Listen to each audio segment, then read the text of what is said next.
নমস্কাৰ প্ৰিয় দৰ্শক, মনিটাৰ কিটচেনৰ অন্য এটা ভিডিঅ'লৈ আপোনালোকক পুনৰবাৰ স্বাগতম জনাইছোঁ। আজি মই আপোনালোকৰ ওচৰলৈ লৈ আহিছোঁ জাতিলাওৰ কোফ্তা কাৰী।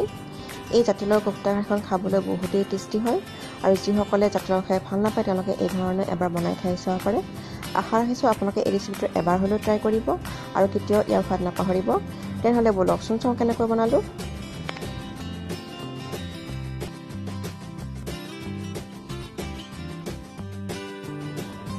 কোফ্তা বনাবৰ কাৰণে প্ৰথমতে মই জাতিলাওৰ আধা অংশ কাটি লৈ ভালদৰে বাকলি আঁতৰাই লৈছোঁ আৰু এই ধৰণে ৰুকনি সহায়ত টুকি লৈছোঁ।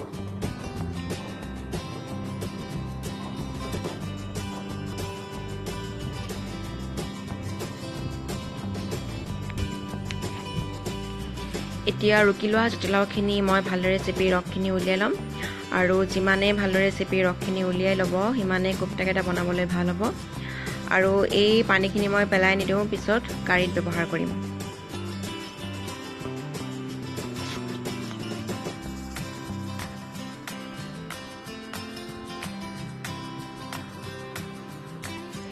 এতিয়া জাতিলাওখিনি মই এটা বাউলত লৈ লৈছোঁ আৰু মিহি মিহিকৈ কাটি লোৱা পিঁয়াজ এটা আৰু জলকীয়া দিছোঁ। ইয়াত মই মিডিয়াম চাইজৰ পিঁয়াজ এটা কাটি লৈছিলোঁ আৰু দুটা জলকীয়া কাটি লৈছিলোঁ।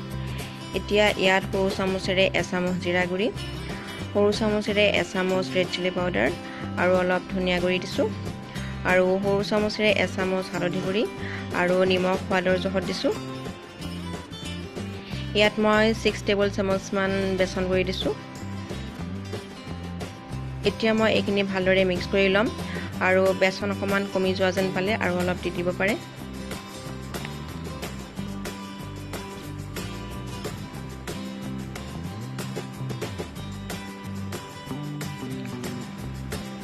এতিয়া মিশ্ৰণটোৰ পৰা মই এটা এটাকৈ বল বনাই যাম। এনেদৰে মই গোটেইকেইটা বল বনাই ল'লোঁ।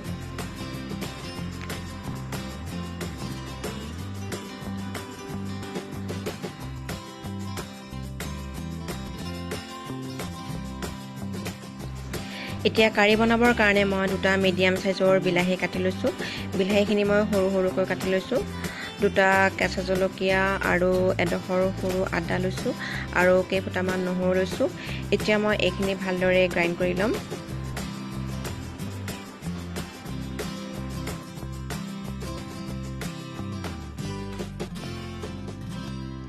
এতিয়া কেৰাহী এখনৰ মিঠাতেল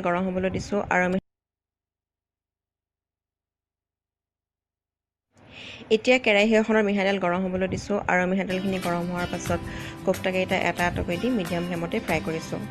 কোফ্তাকেইটাৰ মাজত অকণমান মই গেপ ৰাখি দিছোঁ। এনেদৰে গেপ ৰাখি দিলে ফ্ৰাই কৰিবলৈ সুবিধা হয়।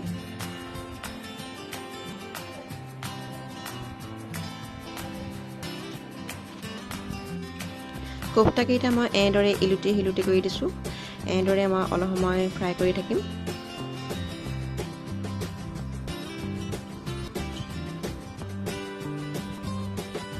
কোফ্তাকেইটা অলমষ্ট ফ্ৰাই হৈ গৈছে। এতিয়া মই এইকেইটা তেলৰ পৰা কাঢ়ি ল'ম।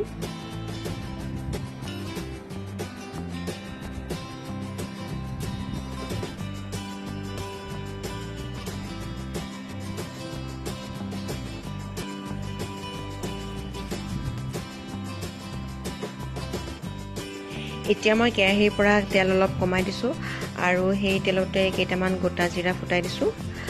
জিৰাকেইটা ফটফটকৈ ফুটি অহাৰ পাছত মই মিডিয়াম চাইজৰ কাটি লোৱা পিঁয়াজ এটা দি ভালদৰে ফ্ৰাই কৰি লৈছোঁ।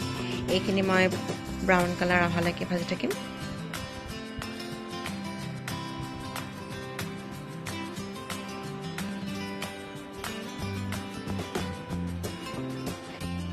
পিঁয়াজখিনি ভাজি হৈ গ'ল আৰু এতিয়া মই বিলাহীৰ পেষ্টটো দি দিছোঁ আৰু এইখিনি মই লৰাই লৰাই ভাজি থাকিম।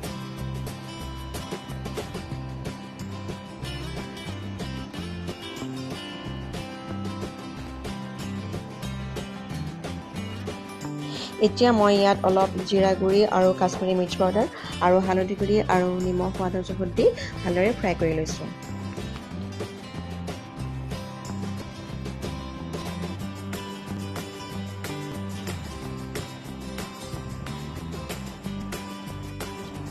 এয়া দেখিছেনে, বিলাহীৰ পৰা তেল বিৰিঙি আহিছে, তাৰমানে বিলাহীখিনি ভালদৰে ভাজ খাইছে।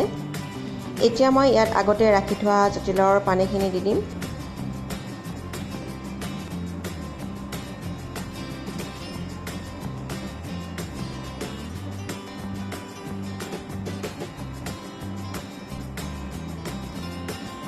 আৰু এইখিনি এতিয়া ভালদৰে লৰাই দিলোঁ।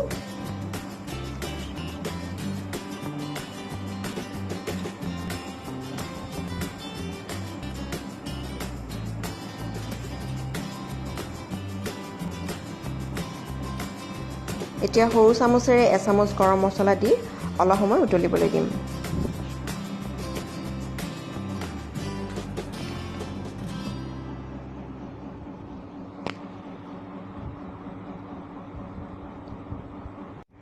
মই আৰু অলপ পানী সৰহকৈ দি দিছোঁ আৰু আগতে ফ্ৰাই কৰি থোৱা কোফটাকেইটা ইয়াত দি দিছোঁ। এতিয়া মই এইখিনি প্ৰায় 10 মিনিটমান সময় উতলিবলৈ দিম আৰু তাৰপিছত নমাই থ'ম।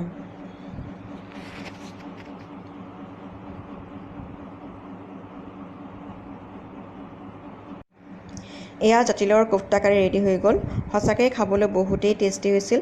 আপোনালোকেও এবাৰ এই ৰেচিপিটো ট্ৰাই কৰি চাব পাৰে। আজিৰ ভিডিঅ'টো কেনেকুৱা পালে কমেণ্ট কৰি জনাব আৰু যদি ভাল পালে তেনেহ'লে প্লিজ লাইক কৰিব আৰু শ্বেয়াৰ কৰিব আৰু যদি মোৰ চেনেলৰ নতুন দৰ্শক তেনেহ'লে প্লিজ চেনেলটো ছাবস্ক্ৰাইব কৰি ল'ব। তেন্তে পুনৰ লগ পাম অন্য এটা ৰেচিপিৰ সৈতে। আজিলৈ আহোঁ, বাই বাই।